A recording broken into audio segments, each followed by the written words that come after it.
नमस्कार. आजच्या व्हिडिओमध्ये आपण हा 150 वर्ष जुना असलेला आणि पूर्णपणे काळा झालेला पितळेचा डबा एकदम लख असा कसा करायचा ते बघणार आहोत. किती जुना झाला आहे डबा बघू शकता, किती खराब झाला आहे, पूर्णपणे काळवंडलेला आहे हा डबा.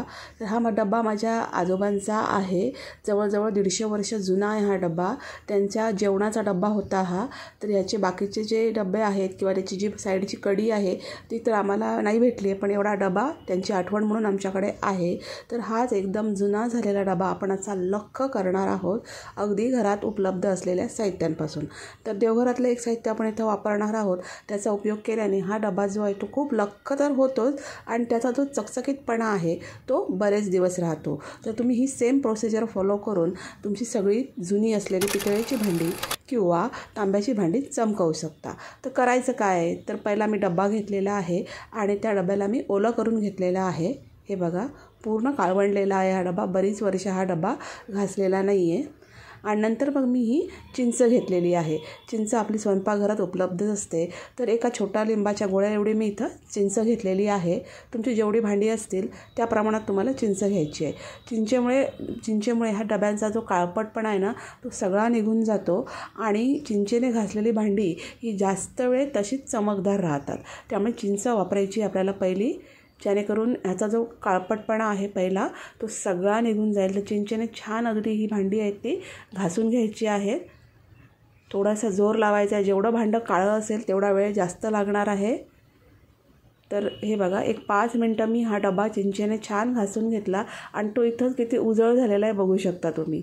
हे बघा, मस्त झालेला आहे. आणि आता मी तो डबा आहे तो धुवून घेणार आहे. स्टेप बाय स्टेप आपण हा डबा क्लीन करणार आहोत. तर मी हा स्वच्छ असा धुवून घेतलेला आहे.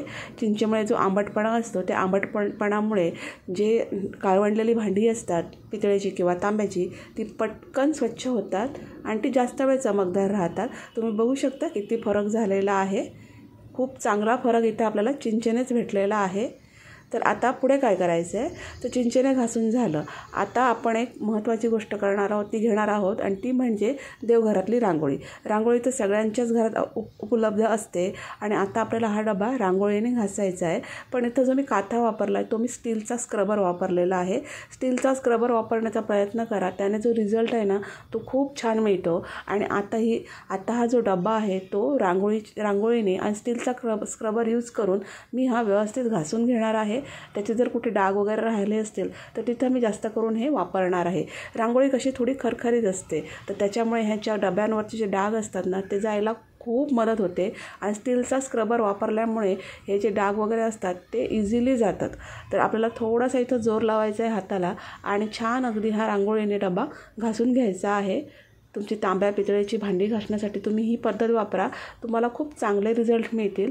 तर रांगोळीने घासून घेतल्यानंतर डबा मी धुवून घेतला आहे पाण्याने, बघू शकता अजून त्याची शाईन जी आहे ती वाढलेली आहे.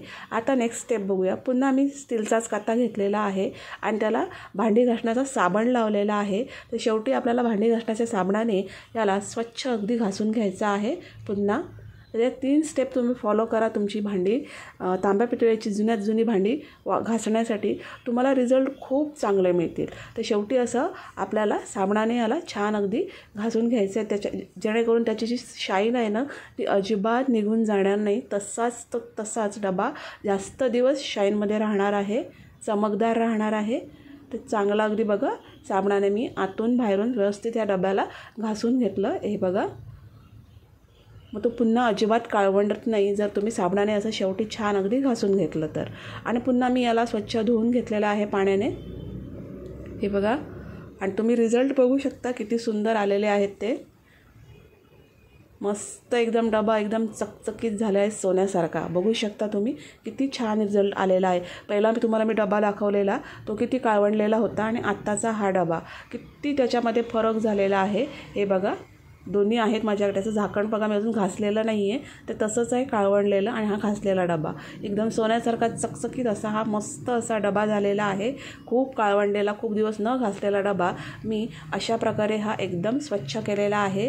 घरात उपलब्ध असलेल्या साहित्यांमध्ये आपण हे काम केलेलं आहे, कुठलाही खर्च न करता.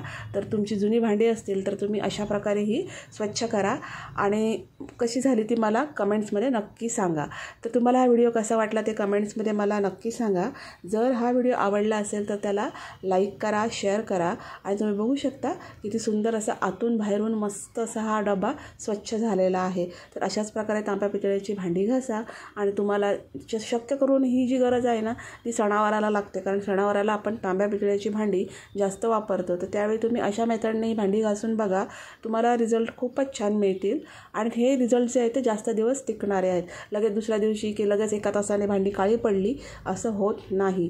तर नक्की अशा प्रकारे भांडी घासून बघा. मी हा 150 वर्षापूर्वीचा माझ्या आजोबांचा डबा असा एकदम लखलखीत केलेला आहे.